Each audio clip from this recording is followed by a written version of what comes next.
2 minutes. Thank you, Mr. Speaker. I'm rising today in strong opposition to H.R. 1599, which actually stands in direct contradiction to the wishes of almost 90% of Americans across the country. It's no wonder that this legislation has more commonly become known to people who are very concerned about this issue as the DARK Act, or the Deny Americans the Right to Know Act. And that's really what's at issue here. This legislation makes a mockery of transparency and leaves U.S. consumers in the dark. What are they so afraid of? Why deprive Americans of the ability to make educated choices about whether they want food with genetically modified ingredients? Why make the labeling of such food just voluntary? Why not require it, as we require basic nutrition information on processed foods now?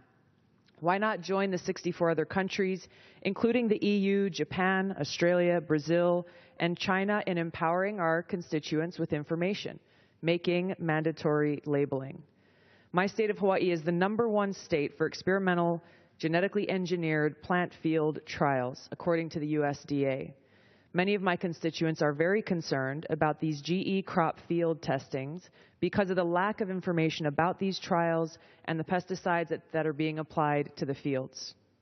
On the island of Kauai in my district, residents organized and passed an ordinance requiring large agrochemical companies to disclose the pesticides they're spraying and observe buffer zones around schools, homes, and hospitals to prevent chemical spray drifts.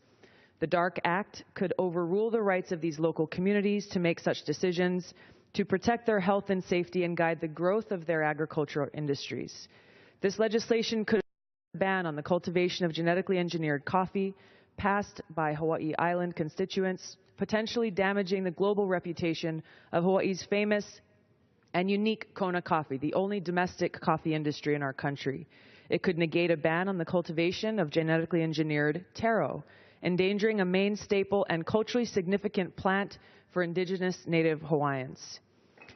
This is why I'm calling on my colleagues to adopt the Genetically Engineered Food Right to Know Act. I urge my colleagues today to vote against the DARK Act and support common sense labeling as we move forward. Thank you. I yield back.